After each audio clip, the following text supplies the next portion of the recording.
Welcome to This Week in Guns, podcast that covers the commentary on the latest firearms industry news, information, and buzz. Brought to you by the Firearms Radio Network. I'm your host, Jake Challand, and you make this show possible. That's right, you simply click through our Amazon affiliate link the next time you're shopping online, and a small portion of your sale goes to supporting pro-gun shows like This Week in Guns. Great panel again this week. We have Jon Patton returning from the Gun Collective. Hey, John. Hi, Jake. How are you, buddy? Doing great. We have Josh Cast from FourGuysGuns. Hey, Josh. Hey, Jake. How's it going? Pleasure to be here. And we have Nate Murr, writer, product developer, and inventor of the B5 Gripstop. Hey, Nate. Hi, Jake. It's good to be back on. Awesome to have you back. I feel like I need a longer introduction thing after Murr's. That's complex, man. Writer, product developer. I need to get on Murr's level. No, you don't. You don't want to be on my level. I'm almost there. I just haven't filled it in when Jake sends it out. Yeah. See, I could add in, your military background and everything else. And, see, now you're just fighting dirty. I mean, Josh, I could put former Halo player. These are facts, people. These are facts. Patriot Patch Company makes this episode possible. Check out, we have some new T-shirts in stock at patriotpatch.co, and also the Bullet Bill patch is in stock. patriotpatch.co. Top stories this evening. Biggest, remember last week I promised I was going to try to bring a positive spin to the front end of the show. So this has been the biggest October in Nick's background checks history. And it's been an uphill climb for almost definitely the past 2 years. 2012, 2013, as the whole presidential shenanigan took place, it kind of looked like it dipped a little, but it's really good to see stuff like this because the media can't hide certain facts, like, oh, the states with the highest crime laws or gun laws have the least amount of crime, but it's like, well, then how come people are buying more guns? It's like, it's right there. 1.211 million checks. It's the highest number in for October in the 17-year history of the program. So the highest number in 17 years, but we're having a problem? What? And crime is down? And crime is down. Go figure. Shocking. But it's funny because if you talk to statisticians, they'll tell you the two numbers do not correlate. Because there's too many variables. Chicago concealed carrier not expected to face charges for killing an armed robber. That's awesome. Hell yes. So, yeah. More good news. Shot someone in self-defense in the city of Chicago, and apparently the police let him go. The Chicago PD didn't, Wasn't this a story we covered last week? No, it just happens all the time now. No. Seriously, No. This is a new one. No, it's not. I'm looking at the picture of the liquor store or whatever. So it was a story last week or 2 weeks ago because somebody in Chicago used their gun in self-defense. This is the follow-up to that person's not being charged. See, it pays to be a visual person, guys. I remember this. I wasn't here 2 weeks ago. I'm trying to research, but Chicago Tribune is trying to get me to subscribe online to read anything. So, Please read this, please. But no, I remember because stories like this always pop up because it's in Chicago. But this particular, Agencia Mexicana Envíos de Dinero, which is my escargot at its finest, and this guy, I'm not even going to read the article. This guy saved like 3 people in the building, right? Mm-hmm. And he was an older gentleman, 55-year-old, Reginald Gildersleeve. There you go. I mean, the moral of the story is people are out there being good guys with guns that they say don't exist. Well, I think it's actually better than that. I think it's not just. I like the fact that we have this story. I know it seems like, oh, we covered it twice, but we didn't. So it's good to hear the stories about good guys doing good things with firearms, but it's also good to hear that there was justice, so to speak, served on both ends. So self-defense, and he didn't have to fight some weird loophole-ish liberal legal battle because he did the good guy good thing. So it's not just justice; it's like all the way justice. Oh yeah. The thing is that we, as gun owners, we identify that this guy was a good guy with a gun, right? Like he did the right thing. He stepped up when he needed to. But like I always wondered, like if you took 10 anti-gunners or like 10 like far left people and you locked them in a room and you asked them to write the criteria for what is a good guy that should have a gun, like what kind of nonsense would be produced from 10 different people trying to decide on like who the criteria for who should be allowed to have a gun? Because I look at it like this, like these are the same people that demonize law enforcement every day. They're the same people that usually have negative things to say about our armed forces. So it's like, what's the definition of a good guy that should have a gun? And it's like, I would never trust that responsibility to that type of people. But that's exactly what they're trying to do every day.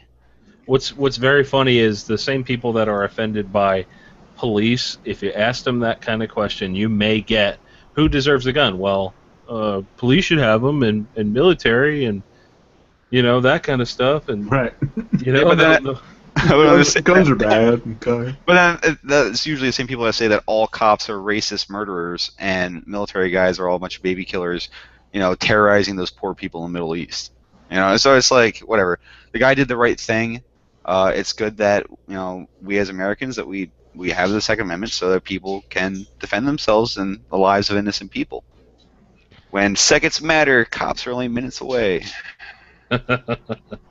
Well, we're going to stay in Chicago for this next story because the right thing is kind of a blurry thing in the city of Chicago because the East Chicago councilman who is currently in jail facing murder charges wins his second term.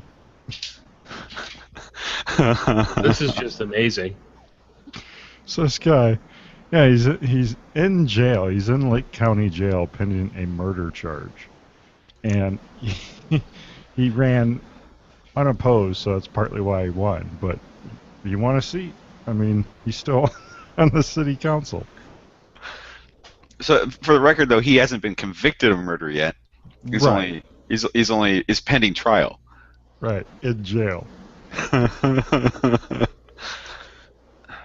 He also faces a federal drug charge. What?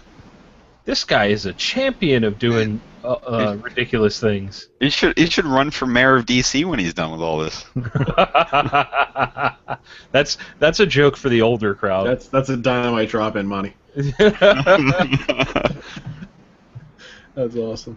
Somebody's gonna Google D.C. mayor. What was his name? Marion Barry, right? Marion Barry, right? Like he got busted for like all kinds of drug charges. Oh, that's amazing.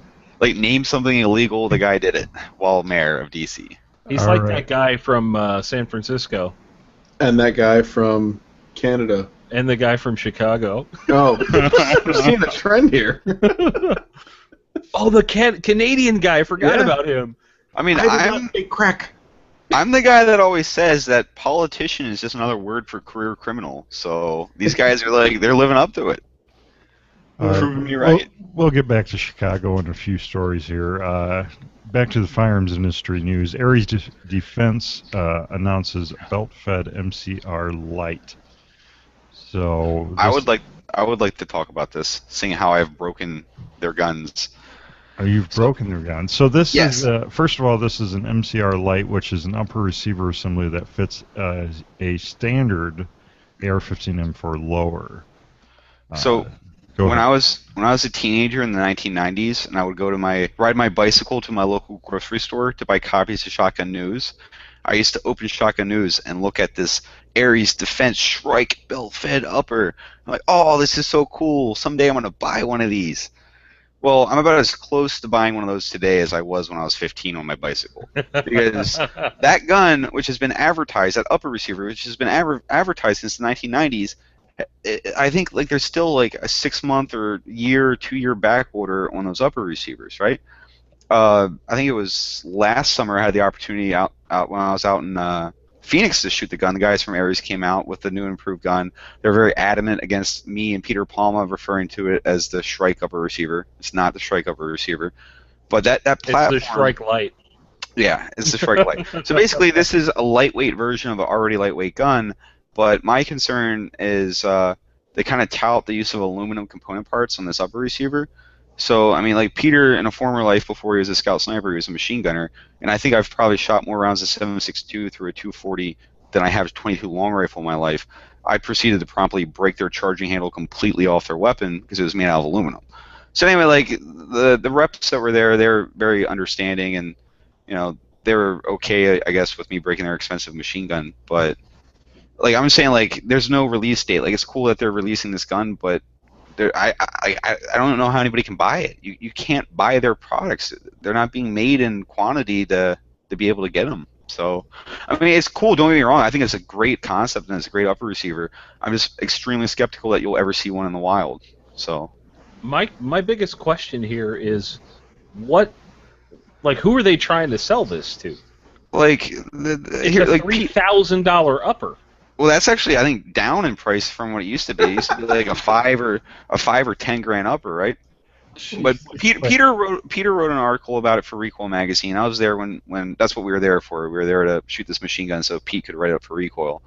But Yeah, Pete, I think it makes sense in a machine gun format, but most guys don't have machine guns. Yeah, well, see, the whole premise of the upper receiver is if you have a registered full auto lower receiver as a civilian, you can buy this and have a belt-fed 5.56 upper, which is pretty cool, right?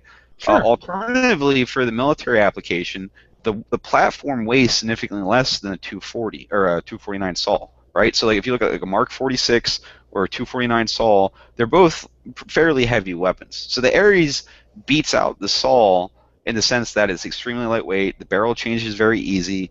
It has some perks to it over the standard issue military weapons.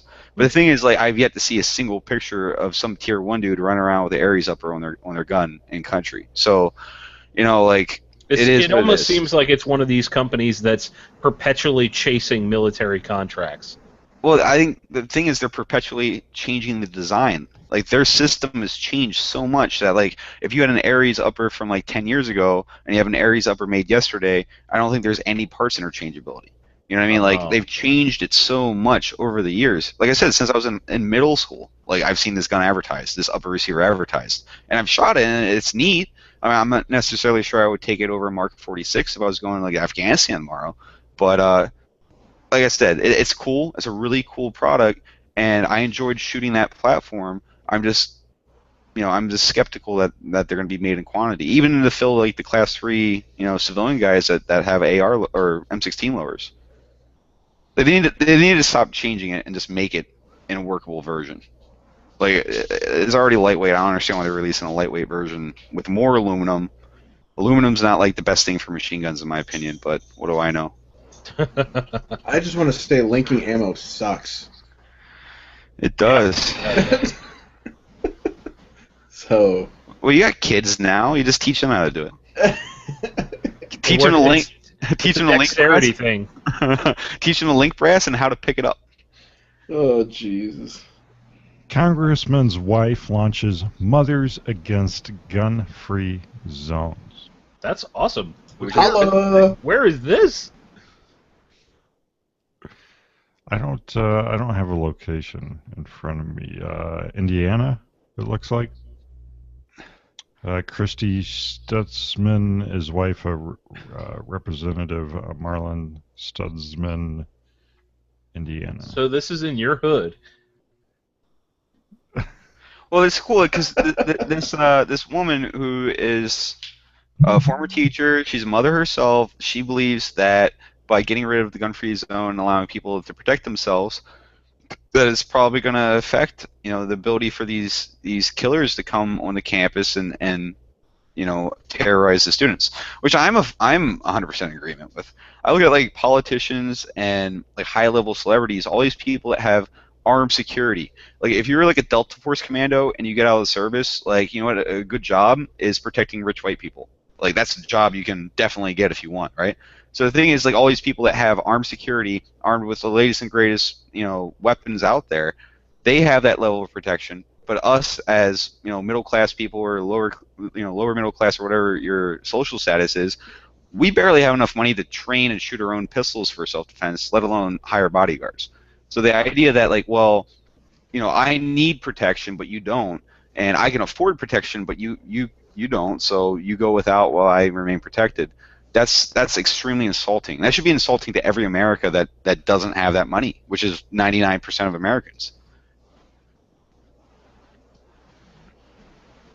I'm insulted. I'm insulted.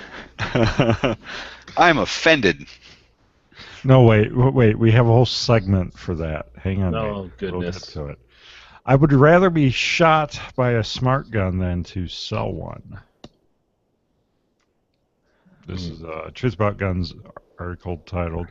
There was a 60 Minutes segment on smart guns. Did any of you guys catch that this last week? I'm not 75 years old, so I don't watch 60 Minutes. Oh my God, Andy Rooney is he still alive? like I don't know anybody that watches this show. Like, why would you watch this? It's terrible. I remember growing up. Whenever I stayed at my grandparents' house, they always had 60 Minutes on. See, the thing is, like, the concept of a smart gun, like, to me, it's asinine because it goes against technology, right? Like, no, it's advanced technology. The idea of that you could have a pistol that only the person that is authorized to have that pistol for it to be fireable by that person, or this idea of like micro stamping projectiles and casings as it's fired by a weapon, and that's somehow going to prevent crime. In reality, this whole concept of the smart gun, it's not about safety. It's not about like officer safety or what it boils down to is it's gun control. It's another form of gun control by making a gun so expensive and so complex to own that nobody can, right? Meanwhile, if you took all existing guns in the world and threw them in the ocean and they just went down the bottom of the Mariana Trench, it wouldn't make a difference because of science. Because saltpeter, sulfur, and charcoal equals gunpowder. And you can get steel pipe at Home Depot and you can make a gun extremely easy. Because it's simple science. It's technology that's hundreds of years old. So you can make all the smart guns in the world, and tomorrow somebody can make a dumb gun that's virtually untraceable by comparison. It's ridiculous. And then you can take that same gun and sell it back to the police via a buyback. Wait. That's an article in the full auto section. But yeah, the smart gun, it's like a myth. It's such a trivial pursuit that I understand why it's still a thing. I mean, they've been talking about smart gun technology since like the early 90s, maybe even longer than that. It's never going to happen. It's not feasible. And even if it was feasible, it doesn't make a difference. It'll never affect crime or save anyone's life. I just know, if I get a smart gun, every time the new OS releases for it, something's gonna not work right on it. And yeah, let's put batteries in our gun. That's a good idea. Yeah, I mean, let's compare it to the quote unquote smartest gun out there right now, the company that I love to hate on, Tracking Point. Ah, Tracking Point. Yeah. They're not happy with me, I'm sure. But their app got hacked. Right, their stuff got hacked. Imagine if you went to pick up your gun, this so-called smart gun that you theoretically own, and something happened where you needed to reboot. You don't have the latest firmware on it. Like there's so many little nuances that people don't think of, like about how their cell phones don't work, and comparing that to firearms technology. I mean, we would find a way to make it not work, I'm sure. Yeah. Of it. Aside from like your battery dying or you forgetting to download the latest update or whatever, imagine like a family environment where you have a husband and wife and children, and somebody breaks in the house, and the father gets incapacitated by the aggressor, right? So now the wife goes to pick up the gun, to shoot the assailant who's trying to kill her husband, but since she doesn't have the DNA or she's not like logged into the system, the gun's not fireable. You know what I mean? Like there's a lot more simple things that can go wrong aside from just like the battery dying or like interjecting delicate electronics into a firearm, which is subject to all kinds of terrible energy and vibration and the whole recoil impulse and all that stuff. Like there's so many things that could go wrong with it. But like I said, operating 6 allows for 2 users. Oh, 2 whole users. My FaceTime won't even work today. You know what I can when I'm working? When I pull the trigger, my gun goes bang. Your mechanically simple weapon like a Glock that has 36 parts. It's like I used to tell people, like actually, and believe it or not, this is true, that more parts go into making a Zippo lighter than actually making a Glock handgun. There are more steps and more parts into making a Zippo than making a Glock. And that's why Zippos still are around from the 1930s and why a 1970s design like the Glock is still workable. Because there's only a simple technology. It's mechanical parts that are very durable. So earlier this week in San Diego, we had reports of a sniper, and they shut down the San Diego airport during a 5-hour standoff. Well, was there really a sniper or sniper rifle involved? Turned out to be a domestic dispute between a couple.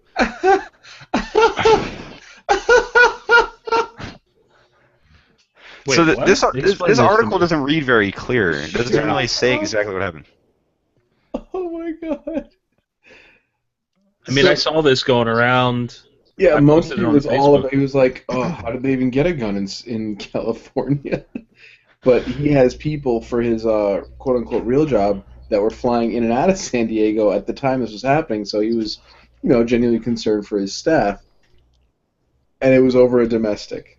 That's what you're telling me right now. The important thing about this article is not the event itself, but the terminology used. Words like sniper and sniper rifle. And if you look at like a high-powered rifle with high magnification optic, you know what that's called? It's called a deer rifle. A 30-06 with a 3x9 scope on it could be demonized as a sniper rifle. And like the same way that they demonize black rifles like the AR-15 as quote-unquote assault rifles, it's the same thing with bolt actions with a scope on it.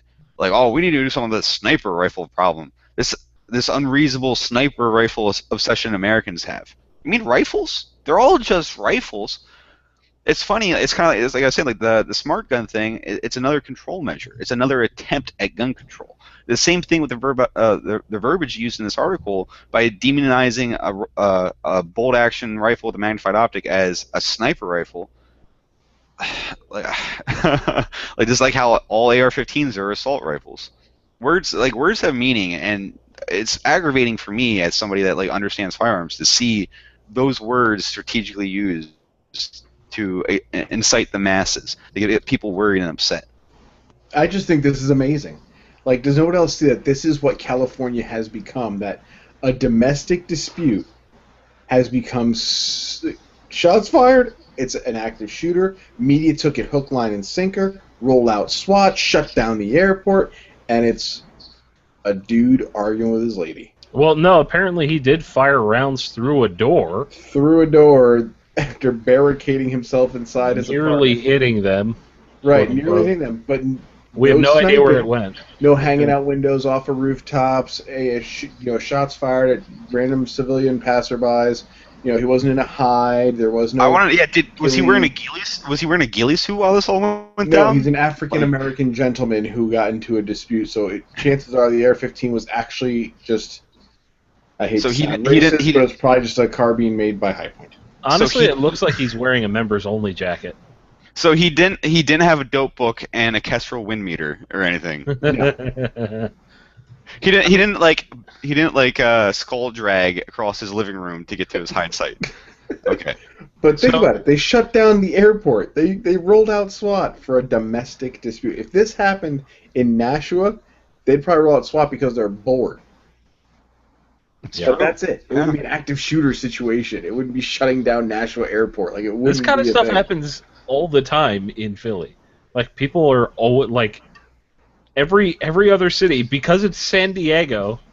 My favorite part is like you hear like explosions or something would sound like, I don't know, flashbangs, or it doesn't really sound like gunshots, but like the reporter is there ducked down like who knows, probably 3 blocks away, and she's like, oh, do you hear that? It sounds like gunshots, but that first one was a flashbang. This one's a gunshot. Wait. You're telling me that you, as a reporter, can tell that from however far away? No. John, it sounded as if you said, everyone beats their wife in Philly. No big deal. I mean, it happens all the time.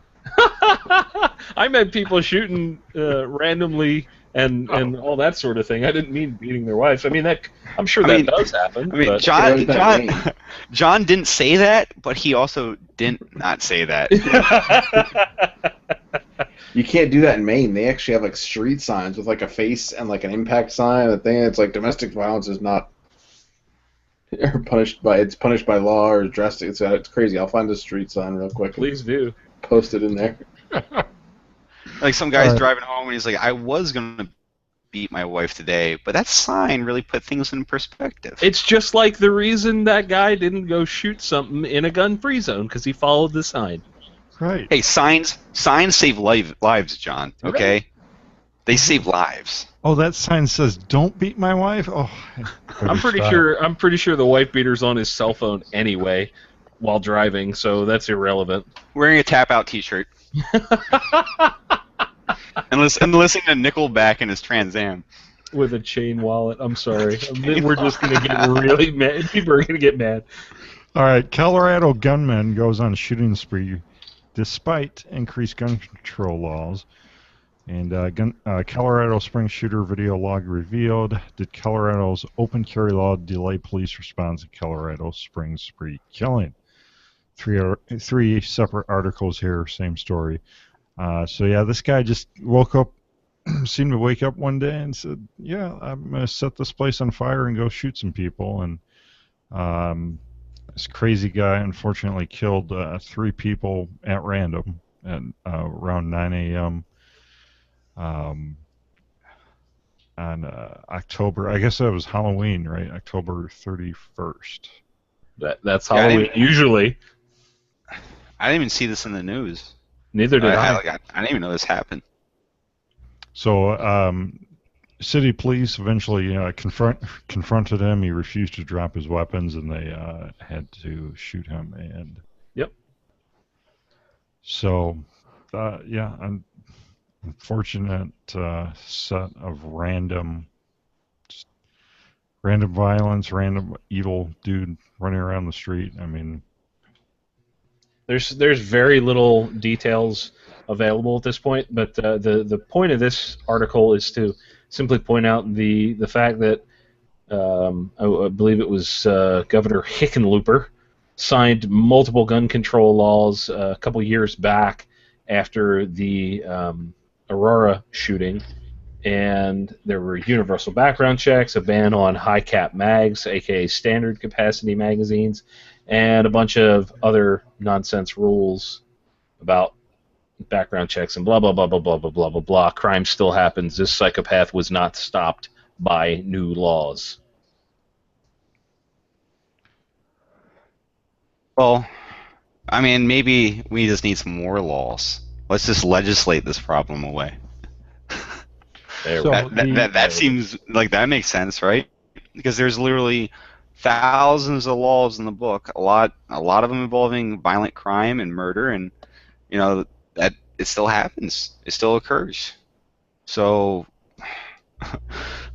that's like the kind of going back to that stat earlier about like more guns, less crime. Like that's what it boils down to. More laws doesn't equate to less crime. If you think about what's the law do, a law generally puts penalties on.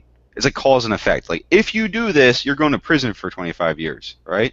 It's not like I'm going to write a document and it's going to magically keep people from doing what they want. There's still free will. And unfortunately, there's bad people in this world that choose to use that free will to do terrible, horrible things. All the laws in the world won't stop it. Look at all these poor women out there, like women that have gotten restraining orders, and they were literally found dead in their apartments or in their houses by the people that they got restraining orders against. It's just a piece of paper. Just like a law is just a bunch of words written down. So, because of this incident, the Coalition to Stop Gun Violence is now claiming that because Colorado has an open carry law, that this delays officer responses to shootings like this. Oh, Jesus. So open carry and firing a gun are the same thing now? Well, because this guy was open carrying before he started firing, so he looked like just a legal open carrier before he carried out his rampage. Is what they're Does this saying. say what kind of guns? Was it like a long gun or? That was my question too. Like, is this the actual? There's no details.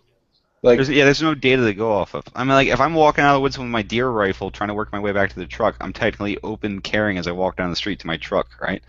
That doesn't mean that, like, I'm about ready to go on a killing spree. That doesn't mean anything. It's such an asinine argument for them to even try to make. welcome to Gun Control Violence Center of Mothers Demanding Attention. I don't know what was it? Coalition to Stop Gun Violence. That one. The CSTV. Because we can prevent crimes before they happen by making more laws about them. There was a movie about that. Logic. There was a failed TV show about it too. It's already awful. failed. Oh, dude, yeah, they canceled it before the season's even over. I watched. What show was this? Minority Report. Minority Report. The show was terrible. Yeah. It was so god awful. I mean, like, I don't understand. The pilot is amazing. It was like a half decent movie from like 10 years ago. Let's make it into a 2015 TV series. That seems like a good idea. Yeah, it was awful. This isn't a show about TV shows, though. That's Thursday night. You can listen to the Guns of Hollywood podcast for all your... Nice. Wait, that's a thing? That's a thing? Yeah, gunsofhollywood.com. I didn't know that. You said that like you weren't sure about an upward inflection question mark. You're like .com? I only bought the domain. I mean... Nice. Well played, sir. How many domains do you own? Hundreds. Too many. Jeez. Quote of the day: Australian-style gun confiscation, easy for me to say, would trigger a Civil War edition. That's on Truth About Guns. And then Supreme Court decision on Chicago semi-auto ban could lead to second Civil War? Well, let's look at it like this. There's 318 million Americans in this country, right? So, like, they do the census and they try to get people to say, like, hey, are you a gun owner and how many guns do you own? And most people that own guns usually slam the door in that person's face at that point, right? So there's no, like, real solid data on exactly how many people live in this country, because how many undocumented people there are, i.e. illegal immigrants. And then there's also no solid data on how many guns exist in this country for kind of the same thing. There's a lot of people before the registry, or before, better records keeping and the NICS check and all that stuff occurred. There wasn't, there's factories that produce guns, and, like, we don't even know how many guns we've made, But the moral story is that there's still a lot of people in this country that own firearms. And they own them legally, like millions and millions and millions of guns in this country that have never killed anybody and have never hurt anyone.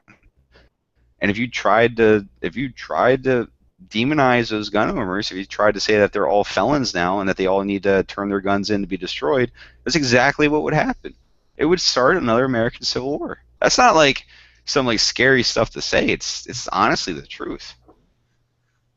I agree with Murr 100%, and it's also logistically infeasible unless you roll in the military and or National Guard, simply because there is not enough willing police, SWAT, SRT, whatever, to go door to door and take someone's guns. Let's talk about that for a second, though. Because the entire United States military is mostly comprised of kids that grow up in middle-class conservative households, and many of them own guns and buy guns, and they swore an allegiance, they swore an oath to the Constitution of the United States and to the American people. So if you wanted to get a bunch of 18, 19, 20, 30, 40-year-old Marines and soldiers, like, hey, we're going to have you march in hometown America, and you're going to have to go get your Uncle Billy's guns, they're like, okay, yeah, let me get my M16 out of the armory. What are we doing again? No, we're not doing that. it's funny how many people think that like the military could ever be used for that. Especially when you consider that the majority of Marines and soldiers, which probably the two fiercest branches out there, that's exactly what it is. It's middle class Americans, kids that grew up playing football and deer hunting and shooting guns. They're exactly the wrong kind of person to say no more guns. They won't do it. But Jade Helm. But Jade Helm. Oh, and that's over, right? Where did that get us? First, Is it over? Okay, moving on. First Coloradoan arrested for possession of high-capacity magazine. I should have put this up with the other Colorado. That's the one I thought we were on before, Jake. I'm sorry. Yeah. So you haven't played the shell game in a while. This is kind of weirding me out. So a man accused of threatening to burn down a college campus building in Fort Collins has been charged with illegal possession of a high-capacity magazine, marking the first time the charge has been filed in northern Colorado since the controversial legislation was signed into law more than 2 years ago. Well, here's the thing. The kid threatened arson, right? He threatened to burn down buildings. That's what the initial thing was. Is that correct? Mm-hmm. Right. So he just committed a crime by doing that, right? And also he threatened to burn it down. Like, I would like to reference the Happy Land nightclub fire in New York City, where 86 people were burned to death because a guy, his girlfriend, broke up with him, and he went and got a gallon of gasoline and put it in a milk jug and got a free pack of matches and then set a building on fire because his girlfriend broke up with him. He didn't use a gun. He got a gallon of gasoline and murdered 86 people with it, right? So this guy threatens to burn down, buildings with people inside it. So how I read this is like the whole high capacity magazine, that being a punishable thing. It sounds like it was just an add-on charge. Like they arrested the guy, they want to burn him, they want to send him away, and they're just using this as an additional charge. Yeah, I mean, that's kind of what a lot of these laws are for. I mean, we all agree that it's not necessarily to prevent things, more so to stack on extra charges when something goes bad or they get caught for something else. I just, real quick, before we get too far away from this, what in the world kind of janky magazine is in this gun on this website? I feel like it's Tapco.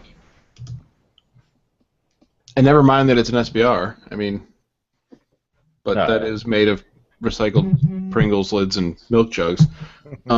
I think the part that really intrigues me about this story is actually the fact that none of this would have happened if it wasn't reported by his psychologist. Oh.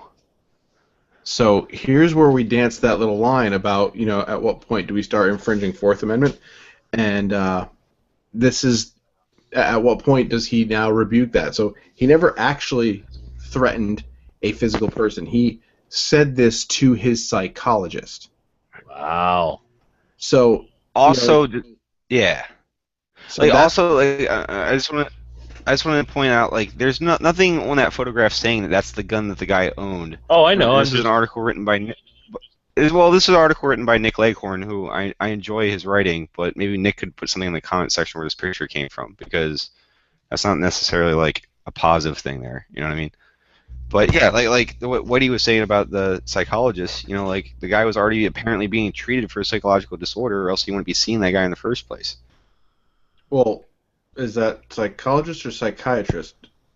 I believe psychiatrist is medicine. I don't know. We're going to make ourselves look like idiots talking about this. Well, this is a real sticky issue too, because there's the grandfather clause for the magazines. So the magazines he possesses, how do they figure out when they were manufactured? Were they manufactured before or after the July 1st, 2013 date? And that's what gets me, Jake, because was he arrested for attempted arson? Was he arrested for, killing anybody? No, they had to get something. So the psychologist got them in the door.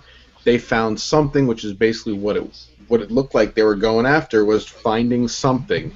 To whether to slow him down, shut him down, we don't know. Maybe this guy is off his damn rocker. What do I know? But a medical professional gave information, and the only thing we see as a charge is possession of a magazine. They had to look into that. They had to find it. Who made that magazine? How old is it? There's a stamp on it. Yeah, they had to track that down, because what else did they have? Well, did they find the firearm that goes to that magazine? I mean, like, you would think that if they would have found the gun, they would have brought that up that would have been addressed as well. You know what's You know what I mean? interesting? There was somebody that went on public television with an illegal magazine and did not get prosecuted. Yet this young man is. I think. Oh, I believe the occurrence you're referring to was actually in Washington D.C. Yeah. Man, I want to say it was a politician too, huh? I don't know. There's a bunch of scumbags in D.C. Fort Collins police on Monday arrested a convicted felon for allegedly threatening to burn down buildings at Front Range Community College. Said they found a semi-automatic rifle, a handgun, hundreds of rounds of ammunition, and illegal drugs. So, screw me. He actually is a bad dude. But that's why don't they mention drug possession then? Right. Well, I mean, we're looking at the Coloradan versus the truth about guns. One's going to be more receptive and watched and viewed and clicked and shared and linked than another. But I'd like to know more about this kid. Just looks like a damn disaster. But are we accepting Coloradoan? Is that a real thing? I've never heard any. Usually say they're from Colorado. They don't actually have a name like that. Coloradan. I butchered it twice, I think. So yeah, some of it has an OA. Emails for that. So, mother shot and home invasion fired back, husband says. This happened in Charlotte, North Carolina. 21-year-old mother of a newborn was feeding her child when two intruders kicked in the door, and she confronted them with a gun. They fired at her. She fired back. They got away. She was hit multiple times and is currently in pretty serious condition in the medical center there. But the newborn baby is okay.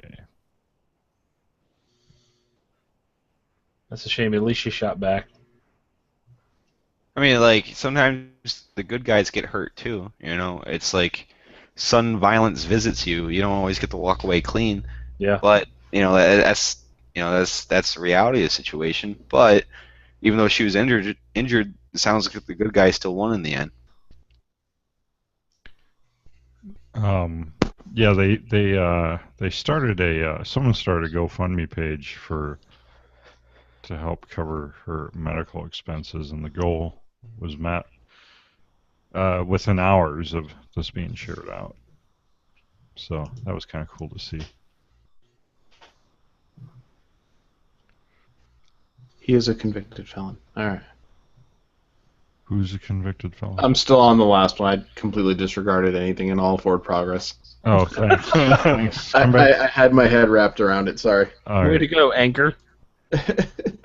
Well, we're to the I'm offended section. People who are controlled by their emotions strike again. I'm offended by this section. South Carolina students stage walkout in support of fired school resource officer. This went viral on Facebook, where this resource officer comes in this classroom to take out this teenager that is not cooperating, and has to I don't know if he handcuffs her or not, but has to basically tear her out of her seat. She's not cooperating. People went nuts. She was about not that. complying to the instructions given to her, that's for sure. Right. So, as the story goes, she was being disruptive. Teacher asked her to leave. Student basically refused outright. They brought in the school resource officer. He politely asked her to leave, at which point the cameras all come out. He asks her again. She says no. He goes to pick her up. She strikes him, I believe, 3 times in the head, which from the angle being shown, and not the second one that surfaced later, you couldn't see it. Just not enough light, too dark all around. Black girl, black shirt, black cop shirt, can't see it. He gets let go. The other camera angle surfaces, and all the students that I guess were there, and all their friends and save Ferris, they staged a walkout. They didn't burn anything. They didn't steal anything. They didn't flip any tables. So basically, like the school resource officer, who is a sworn law enforcement officer, right? He tried to do his job, what he's actually there for, and he got fired over it. And then the students recognized that, hey, the wrong person is getting in trouble here, and they did a walkout to show support for that officer. That's a good deal. That is a good deal. Did he get his job back? That's the real question. All right, I have the feeling he'll never work at Sweet Valley High ever again. Sweet Valley High. All right. Moms demand action. Teaching gun safety to children is atrocious. Why is just that? Like, just like teaching fire safety is a bad idea. Or sex education. Damn the knowledge! Shun the non-believer! I just had to put this in here because John uses the word atrocious in like every other sentence. So. He does. I love that word. Is it a good word? It's an underused word. I'm bringing it back. Oh God! And like this mom's demand action picture, I already know this black and white. You're making a difference is hanging on somebody's wall. Like they're so proud of this. What's very funny about this is all of them have their mouths hanging open like they're just squawking, just and they're not saying anything. Mine. It's the big bad NRA is doing everything wrong in this country, Absolutely. and these clowns are out there to stop the NRA. Well, newsflash, honey, I am doing more to support gun control than you ever could to start it. Do you remember, the NRA's program, the Eddie the Eagle program, which they offer, and the reboot? Yeah, they offer so that like any school that wants them, Eddie the Eagle comes in, and it's a very simple program for children to understand. And in no way does it celebrate firearms in any way. It just simply tells children that if they find a gun, to stop, not touch it, and to go tell an adult. Like as simple as it possibly can be, right? It doesn't say like Eddie the Eagle's not telling children that if they find a gun to pick it up, eject the magazine, clear the chamber. Like check out what kind of optic they got on that. You know, it's not like, it's literally the most simplistic and unbiased form of gun safety you could possibly get. And these are the same people that like, no, the NRA is not coming in with their evil Eddie the Eagle program to teach our children that guns are good. Like it has nothing to do with it. Cartoon bird is the devil.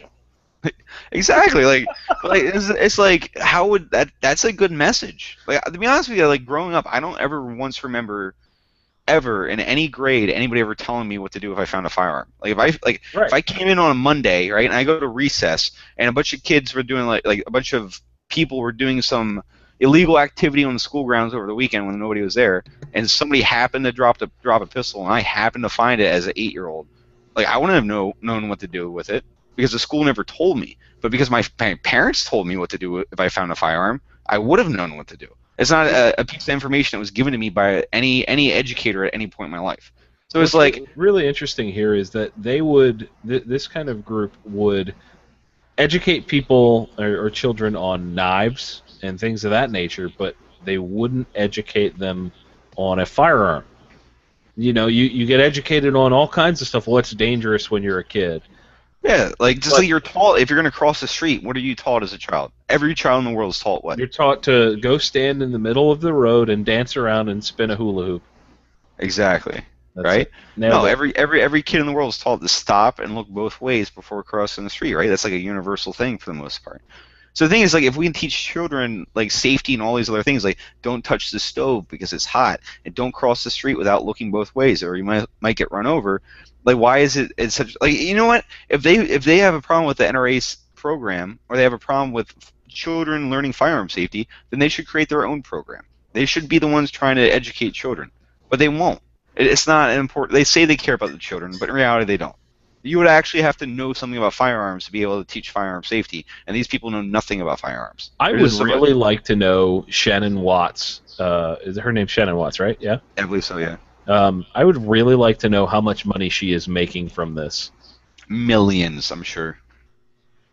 Because, I'm sure she's not eating ramen noodle every night. I'll tell you that. Well, it's all about the kids, right? And not Someone think of the children. As always, way too many stories to cover this week. You can go to thisweekinguns.com/141 for all the stories, and there's at least a dozen here we have to skip, so check those out. And you can contribute to the Firearms Radio Network and This Week in Guns by shopping our Amazon affiliate link, by clicking the Amazon banners on our website, or by bookmarking firearmsradio.tv/Amazon. And we are to the full auto news segment, stories the real media won't talk about, and other crazy stuff. This is where each of the hosts picks a story to call their own. Who's ready? I'm certainly not ready. I gotta scroll because of how many stories we have this episode. Josh, you're muted. Do you have one? No, I got sidetracked looking at this adjustable gas box. It looks cool. Yeah, it does look really good. We passed over it, but anyone who gets a chance to look at the 071 article right after the main articles in the show notes. Okay, so I'll go first since I really hope it's going to be about the fake spiders.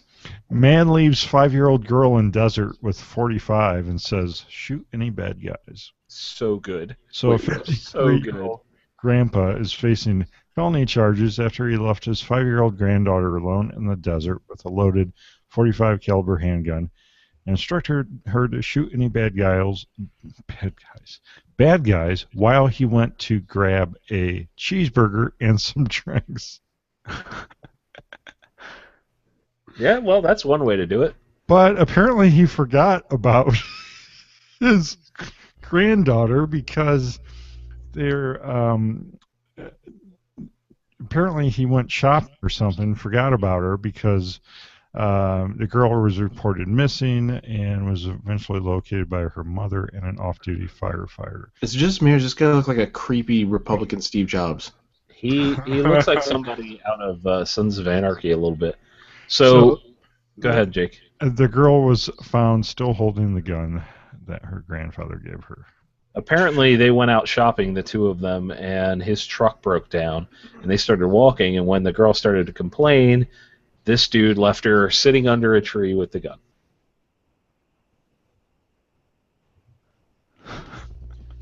Here, kid, handle yourself. If I'm not back in 3 days, start walking east.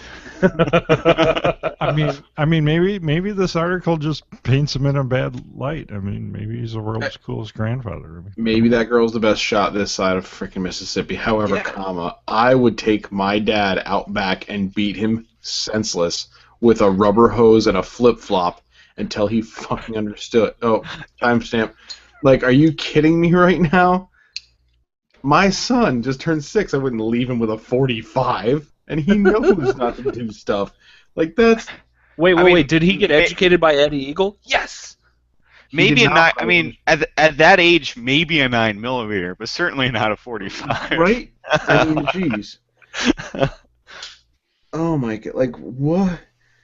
That's a little too John Wayne for me. All right. Who's ready?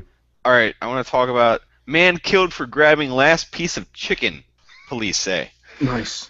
All right, so there's this dude down in Houston, right? One is dead, another one is accused of fatally stabbing him all over a piece of chicken. So one gentleman, Rivera, age 38, was charged late last week in the murder of his homeboy, Mr. Gonzalez, of 34, in Houston, Texas. So apparently there's 5 guys to hang out in this apartment. They were making dinner and drinking and just having a good time when Gonzalez took the last piece of chicken.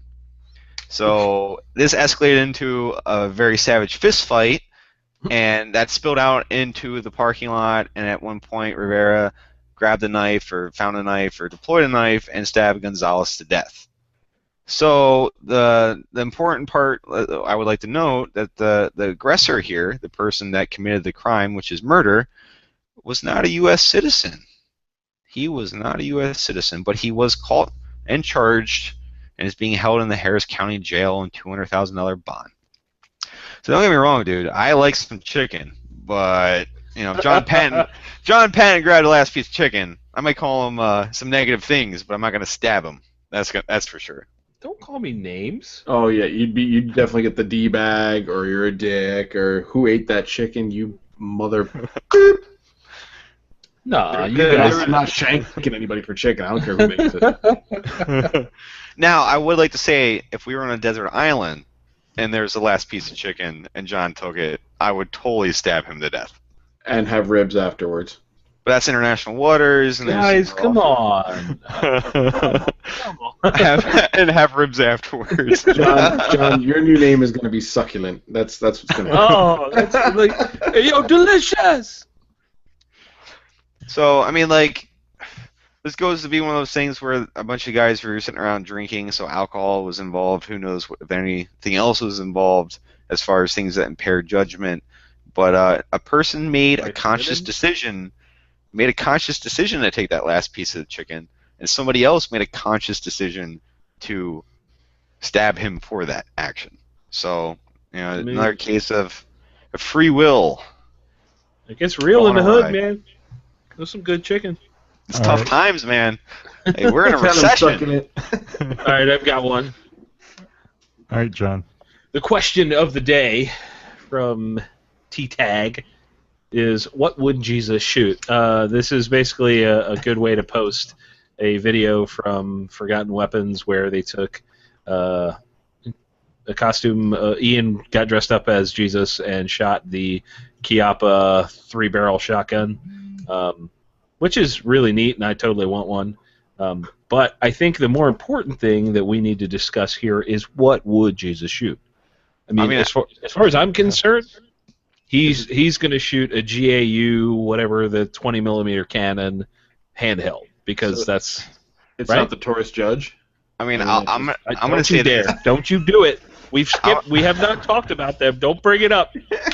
I'm going to say this. I'm pretty sure Jesus would not get caught dead wearing a set of knockoff Oakleys. I will say that. Is Jesus super operator? Is that what we're saying? I mean, maybe. A lever action 4570?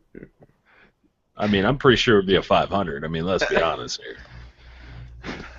He's not the overkill kind of guy anymore. It might just be this'll get it done. Listen, your Jesus can do that. My Jesus is a 50 BMG handgun shooter. I always say, like, if God had like an AR-15, right? Like, like the pictogram like logos for the lower receiver, it would be like safe, and then like hurricane, and then another selector for like mudslide, and then there'd be like a little like a little like locust for plague, like never like all the way to full plague, full Armageddon. Wait, the plague goes toward like that. Can I steal your idea? It'd be like a 36 position lower receiver selector. The full auto is just Raptor. A 36 position selector. Click, click, click, click, click, click. Like a little pictogram of like a tornado headed for a trailer. Locusts. There's one that's just a pictogram of Chicago. Well, Womp. I'm going. My best guess, looking at scripture here, Luke 22:36-37, he said, "This is different. Get ready for trouble. Look to what you need. There are difficult times ahead. Pawn your coat and get a sword." And sword during that time period would have been, the standard military issue sidearms. So I'm going with, M4 is what Jesus. Okay, all right. There's some logic there. But is it belt fed? Do you know what kind of Belt fans? Can you imagine what kind of 1911 Jesus would have? It would actually be chambered in 46. He'd be the only guy with a 1911 chambered in 46. It would have like some sweet unicorn horn, side grips. Jesus is the only guy to own an Aries defense upper. He would be, yes, he would actually be the first. He would be the first person to actually have one. With a 36 stage selector. All right, Josh, what do you have? I have the wonderful world that is free Canadian health care. Oh, yeah. Pharmacy accidentally gives kids bipolar pills instead of candy. That is amazing. Yet you think so until police assured parents that the medications were not dangerous, despite side effects that included suicidal thoughts, tremors, and nausea. So apparently, because medication is individually wrapped, because it's like freaking candy to the free, somebody had accidentally put it too close to the candy bowl at the pharmacy. Because when I think trick or treating, I don't think condo complexes, apartment houses, well-lit suburban neighborhoods. I think let's go to the pharmacy. It got mixed in. What pharmacy has a bowl of medicine? Yeah, who has a bowl of bipolar medicine next to the bowl of candy? Like, don't you think, like, a bowl of individually wrapped medicine, what, only in Canada? It's free, eh? It could have been worse. It could have been like Canadian Viagra or something. I mean, that would have been funnier. Everyone is now judging me for thinking of tiny... Never mind. All right. Yeah. I wasn't thinking of that, but... I wasn't thinking that either, but now I am. Oh. Thanks, Whitey. Unsee that image you just created in your head. There you go. I was thinking more of like a Jesse Spano like adrenaline thing where she OD'd on caffeine. Yeah. Whitey, you live up north. Whitey, you live up north. How far away is Canada from you? Like how long is it drive there? 6 hour drive. Can you drive 6 hours? 6 hours? And they just go to a random pharmacy in Canada to see if this is like a thing up there? Hey, I read this online. Is this true? Because I'd like some. Get me some poutine on the way. Yeah, right. Some French fries, sir. Yes. Oh, dynamite. All right. So, a man who thought gun was unloaded shoots and kills himself while driving with his friends in the car. Hey, treat all guns as they're loaded. Finger off the trigger. Yep. That would have been terrifying. Jesus, take the wheel. Yeah. That's what happens. He's just in the background, LOL. His friends had to grab the wheel and stop the car. Oh my God, can you imagine if you're just driving down the road, pow! Well, it's Took like control of the car, parked it, and called police. It's like they knew they talked him into it. Just do it, dude. Just pop that trigger. We got it from here. It's almost the scene out of Pulp Fiction, right? Is like, come on, everybody's had a Civic Pop. What? Like Just a Civic Pop? All right, Yeah, you're shooting through the roof of a Civic. I'm with you. John got the joke. Yeah, I got it. Thanks, John. So hold on. There was a really, really good comment here. So this apparently happened in Aurora, Illinois, and there's a comment that says, "Wait, Chicago is a gun-free zone. This must be a fake story." The follow-up comment is what made that Aurora isn't Chicago. They're not even spelled the same.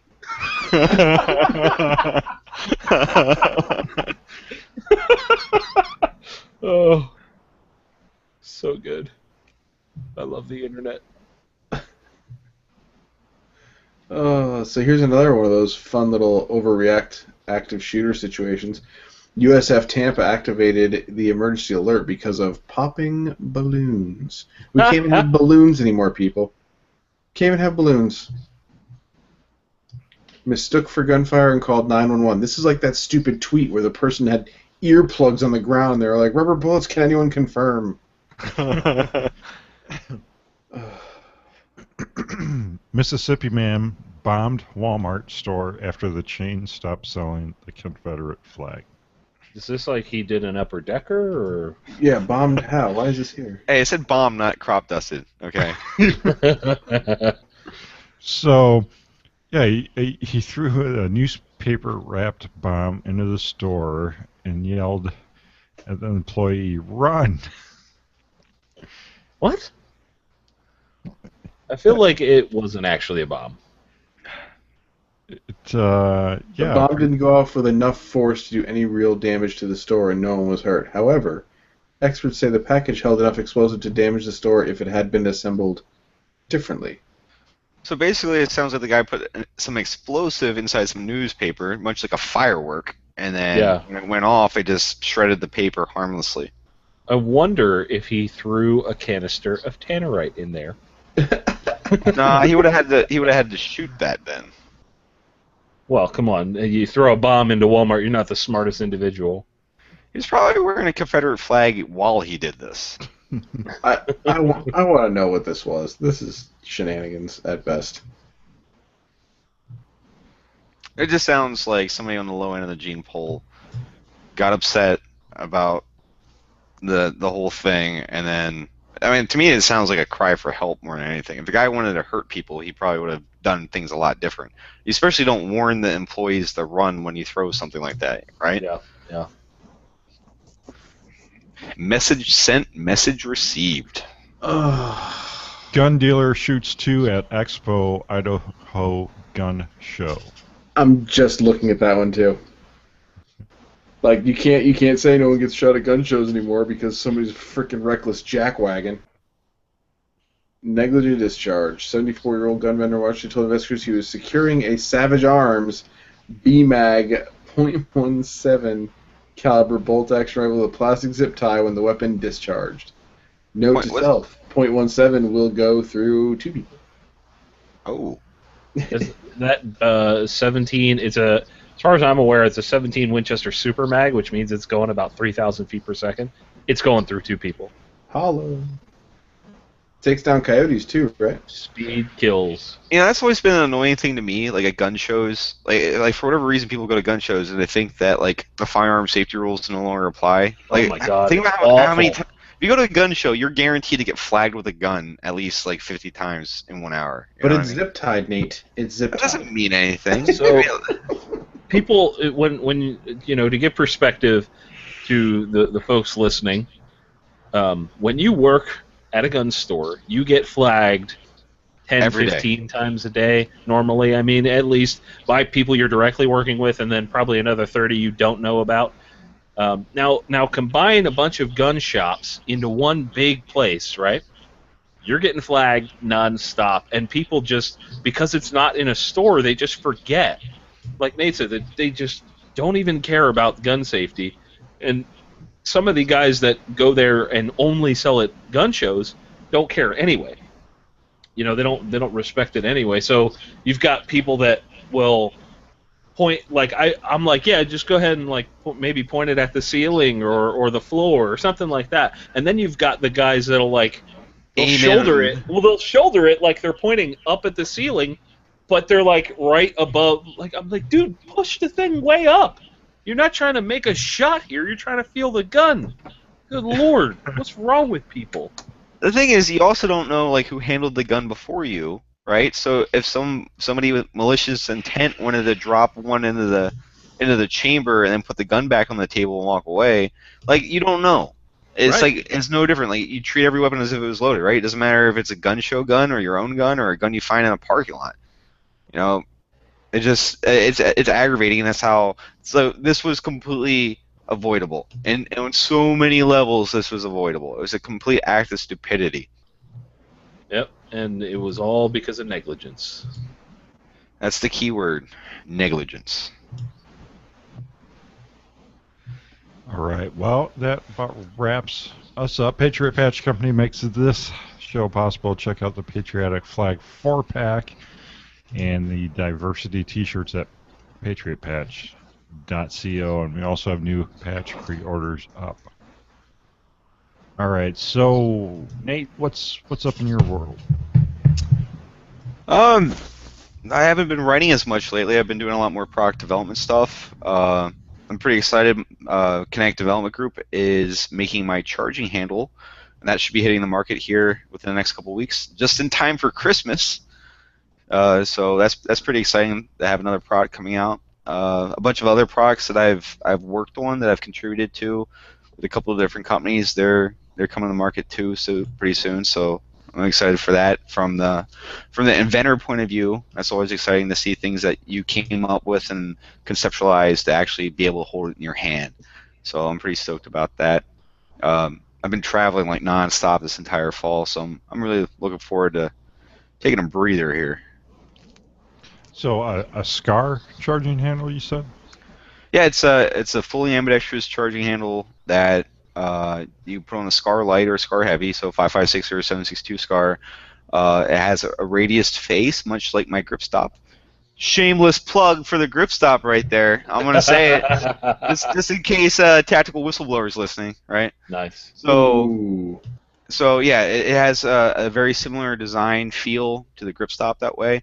But the important thing is that it keeps your hand far away from the receiver. So if you use an optic which has bulky nubs or throw levers or anything like that, it makes busted knuckles a thing of the past. And you can also invert it so it's curved up and away from the receiver, and you're less likely to get the infamous scar thumb by holding the magazine well and having the charging handle pop you in the thumb. So my goal is to make that a thing of the past. So yeah, I'm sorry, Murr. I got a chance to use that a little bit on Halloween at Murr's house, and it's super, super nice. You know, I probably rock it with that upward angle. I like that a lot, and I'm gonna put the nickname out there. It's lovingly called the scarging handle.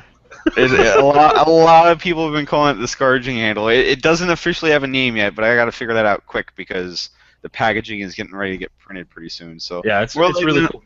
More likely than not, it's going to be called the scarging handle. But but of all the people that I've had beta test it, everybody seems to be very happy with it. John came. I had a big Halloween party this past week, and a bunch of different people shot my scar equipped with my scarging handle, and I've gotten very little negative criticisms of it. So that gives me a warm and fuzzy that's going to be well received to the market. So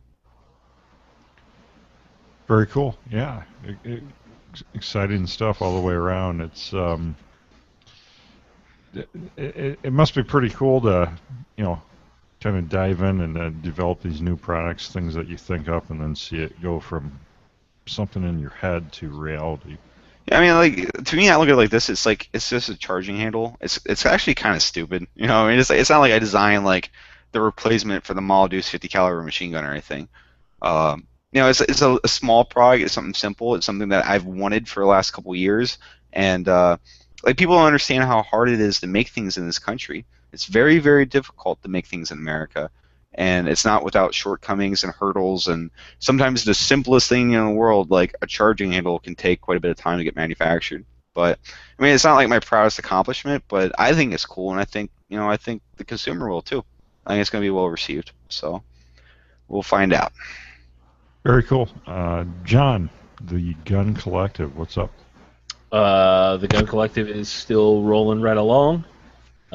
Tons and tons of travel on my end. I think I talked about that last time. This week is actually going to be a week where I'm actually filming the episode ahead of time and posting it later because we're heading out to Whitey and I are both heading out to California to do some cool things. And it's growing every day. People are really, really receiving the show pretty well, and I think it's pretty important to say thank you to everybody that's listening and has seen the show and watched it and supported it. You guys are awesome. You're awesome.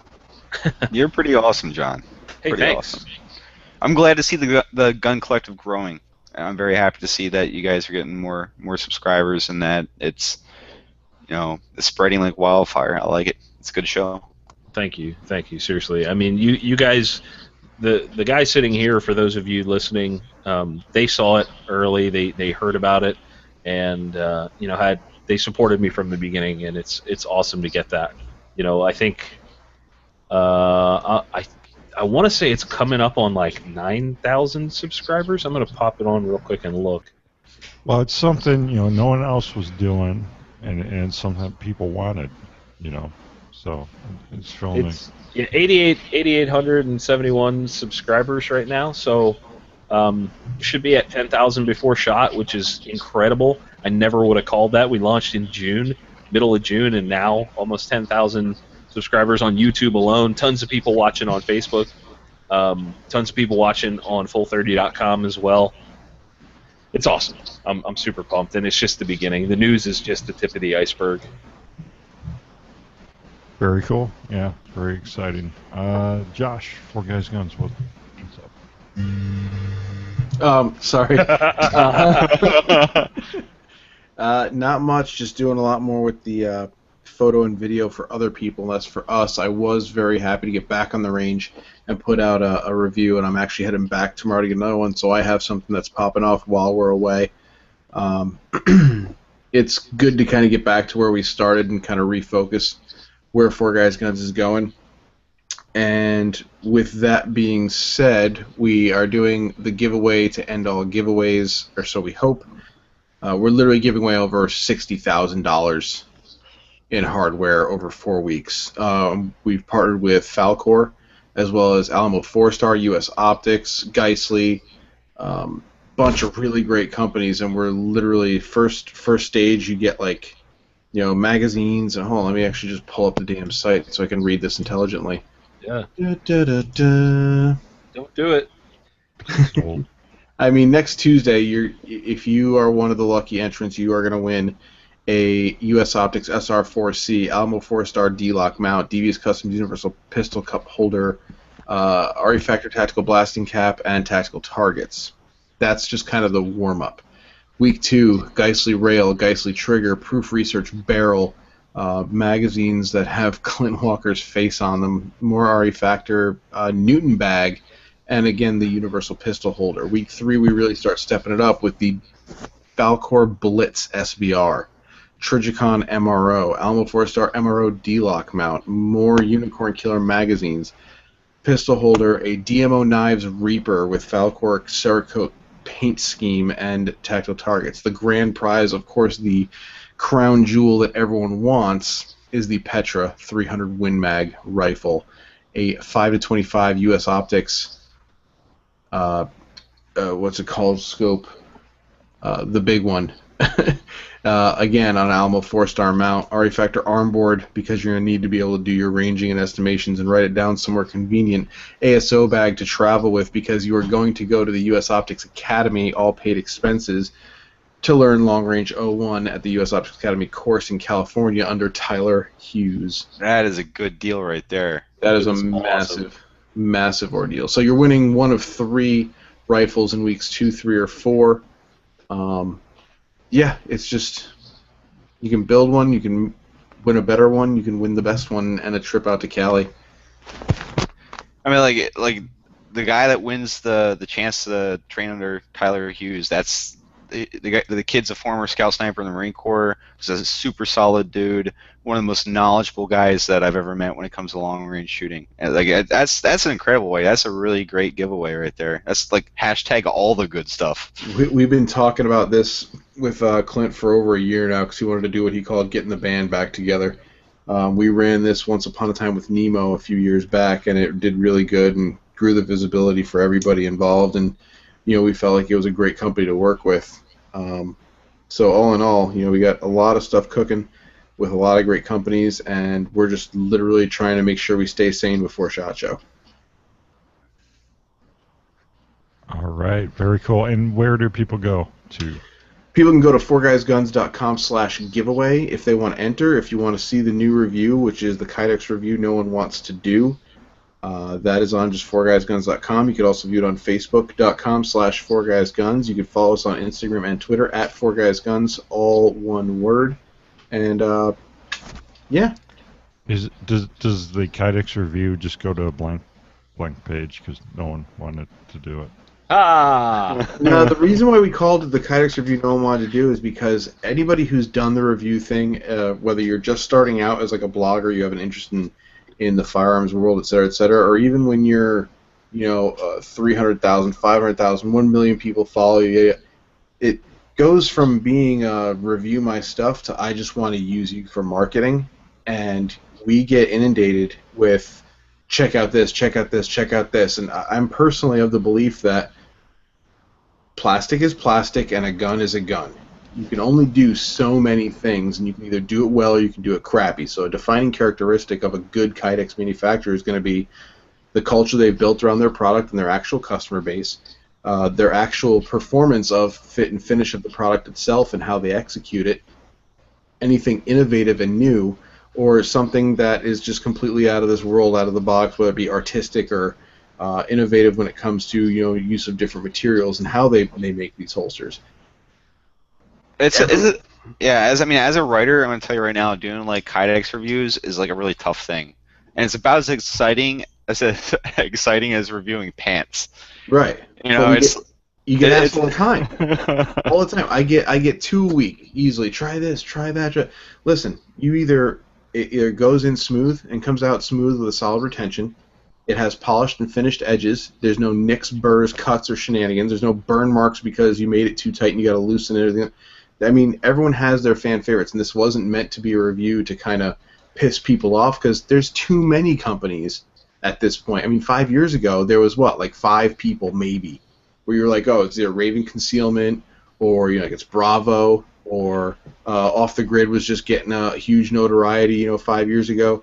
I mean, yeah, there's a whole cottage industry of holster makers out there, and the bad thing about this is that like everybody with a Kydex press you can make your own holsters, and there's something wrong with that. Like I've done it, right? It's kind of fun. It's a cool hobby business, but like a lot of hobby businesses, your friends are like, make me one, make me one, make me one, and then sooner or later you start asking yourself, like, hey, should I do this full time? The problem with the Kydex thing is like a lot of people they'll try to make it into a hobby business and work their day job, and then they get slammed with orders, and within 6 months that company doesn't exist anymore. They just get overwhelmed, and they don't have the capital to turn it into a full-time day job over a So the thing is, it's tricky. I feel Whitey's pain on that, and I actually I want to go check this out because it's something I have firsthand experience with. I tried to do it as apologetic as possible because there's a lot of people out there. I don't think people and certain people expressed a little bit of butthurt because I didn't mention their company or talk about anything, but like Philster. Philster came up several times, and I was asked why didn't I review Philster. I was asked why it wasn't mentioned. Here's the thing. Philster is, in my opinion, one of the godfathers of creating this industry because not only has he been doing it for so long, but he put out some really great content online showing people how to do it as good as he does it because he knew in his heart of hearts that no one would be able to do it the way he does it. Here's the cookbook, here's the recipe, Gordon Ramsay making it, you making it. One of them's going to distinctively be better. With that being said, you can't be pissed that a bunch of people made that video because they built relationships or a culture or did something innovative or yada, yada, yada, when I don't have any of that with some of these companies that were a little upset about it. It's like, sorry I didn't mention you, bro. I don't know you. I mean, emotions run high. Like everybody, like the Kydex crowd, man. It's like if you make something, hands down, somebody's going to criticize you and accuse you of ripping off the design and not doing anything new. Like the water gets murky pretty quick with that. The way I see it is, it's almost forcing the Kydex industry is forcing itself to become a regional thing, where you just go to a local place because the fact of the matter is there are so many guys doing it that like there's almost very little point to going to somebody on the other side of the country unless they do something unique. When you could just get that from somebody down the street that makes the same high quality stuff. There's a lot of guys making good stuff. John's seen a lot too. He's seen my holsters. I could sell my holsters, but I don't want to. I just wanted to understand the process better and make something cut the way I want it for that particular application. I know it's late in the show, but that was a good discussion. That was a good discussion. Where was that in the notes, Jake? That's why I have the excellent panel on that I did. I'm wearing my Firearms Radio Network T-shirt. Oh, underneath. Yeah. No, like I was Superman. parading around earlier with it, gun tucked right in the waistband. Love my neighborhood. Show us your boobs. Wait, you were open carrying with my shirt on?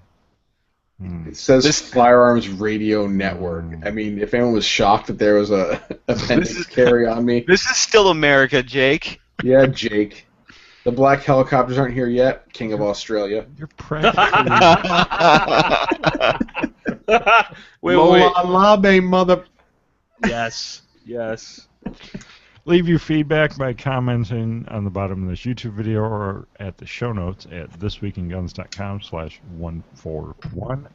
Leave us that iTunes review and contribute to the show by using our Amazon affiliate link. Any complaints can go to Murr at Gripstop.com. Oh, yeah. There's about 150 unanswered ones of those I need to get to. All right. Thank you, Nate.